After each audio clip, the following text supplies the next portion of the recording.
Hace un par de días acabamos de tener nuestra primera partida de 18 MS, los ferrocarriles que han llegado al Mississippi. Es un juego que lo compré precisamente porque lo consideraba como introductorio, aparte del Poseidón, que sigue siendo mi preferido para esos fines, pero que tenía la particularidad de que usaba también las líneas férreas, los tracks de vías, como parte de la ronda operativa, lo que lo diferenciaba precisamente del Poseidón, que lo hacía demasiado fácil tal vez ese aspecto del juego. Y jugamos entonces una partida a 4 jugadores con 2 novatos absolutos en juegos económicos y en juegos de 18XX. La explicación duró aproximadamente una media hora y luego la partida 3 horas. Pero estimo que con 2 horas y media con jugadores experimentados se puede sacar el juego. Sensación final, se me hizo corta la partida. Todo sucedía muy rápido porque aquí las rondas operativas están establecidas y las rondas accionarias desde el principio de la partida. Se sabe cuándo van a quedar obsoletos los trenes. Eso hace un poquito predecible. Se supone que hace más amigable el juego a los novatos. Sin embargo, tiene las características propias del 1830, en el sentido de que uno puede vender y comprar acciones muy flexiblemente. Es decir, yo puedo comprar una acción y venderla en el mismo turno, por ejemplo, cosa que ocurre precisamente en 1830. Cada vez que se venden acciones baja un nivel, es decir, tiene una serie de elementos financieros. Y yo en la escala de juegos 18XX lo coloco más del área financiera. Sin embargo, en realidad no se siente tan financiero porque existen solamente 5 empresas principales y tratándose de 4 jugadores, probablemente todos van a tener una sola compañía. Uno jugador podrá tener dos, eventualmente esa puede ir cambiando de manos si es que uno de esas empresas sale del patrimonio de ese jugador por algún motivo táctico. Entonces, las maniobras que se pueden realizar no son demasiadas en realidad las maniobras financieras, a pesar de que los elementos están ahí. Uno puede desprenderse de una empresa y en este juego particularmente hubo ese hecho de desprenderse de una empresa. También tuvimos una toma agresiva de un jugador respecto de la presidencia. ¿Qué otra cosa más distintiva de este juego diría yo?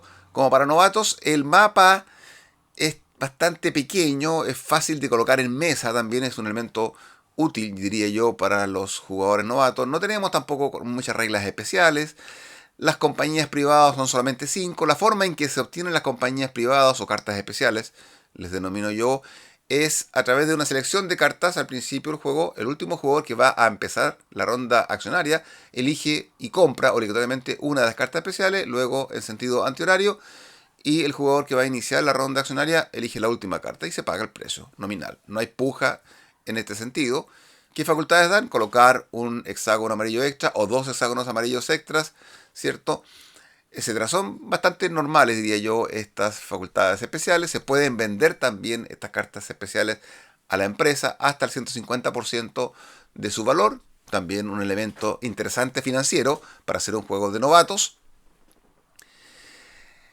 En fin, diría yo que tiene todos los elementos propios de un juego financiero del estilo 18XX, pero como está tan acotado en el tiempo, tal vez no haya mucho tiempo para desarrollarlos. No todos los jugadores van a poder hacer maniobras financieras.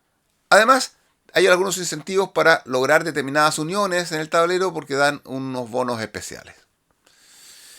En síntesis, juego muy corto de tiempo, lo más rápido que hemos jugado. En alguna oportunidad hemos jugado en 1849 en 3 horas, pero ese juego nos ha durado desde 3 horas hasta 6 horas. Va a depender un poquito de la configuración porque en ese juego el orden en que van saliendo las compañías cambia de un juego a otro. Aquí en 18MS yo creo que siempre debería estarse por menos de 3 horas, incluso con jugadores que tengan algún poco de análisis parálisis. En conclusión, queda con gusto a poco respecto de un jugador experimentado en 18XX, más que nada porque le falta la epicidad que dan juegos más largos y que permiten planificar mejor algunas maniobras que probablemente van a rendir los frutos al final de la partida.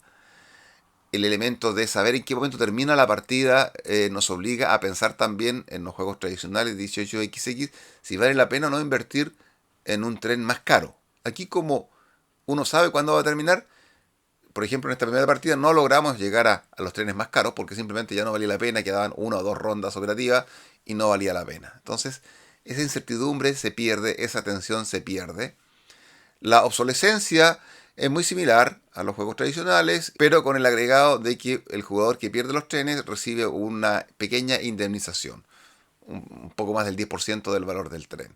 ¿Qué opinaron los novatos? Los novatos no se entusiasmaron demasiado con el juego porque efectivamente ellos no están acostumbrados a juegos económicos, donde hay que estar sacando cálculos y cuentas de me conviene aquí, me convendrá dejar esta empresa y empezar otra. Eso no lo van a hacer un jugador que no maneje juegos económicos. Comprar las acciones más interesantes, eso se puede ver rápidamente por los ingresos que están dando, pero falta la concentración necesaria, matemática diría yo, si los jugadores están acostumbrados solamente a juegos de nivel medio o más fáciles en lo que es Eurogames o Party Games. Yo creo que a este grupo en particular, tratándose de estos dos novatos, hubiera preferido empezar con Poseidón por la facilidad que hay en las rondas operativas. Y porque el tema de los barquitos puede ser más interesante. Yo creo que dejaría el 18MS a quien ya tenga un background en juegos económicos donde el análisis matemático puede hacer algo interesante, como por ejemplo en Power Grid o en Age of Steam. Así que este juego se queda en nuestra ludoteca. Probablemente lo dejaré para jugar durante la semana, cuando hay menos tiempo para jugar un juego más largo, y para introducir a nuevos jugadores cuando el perfil más o menos se adecue a este estilo de juegos.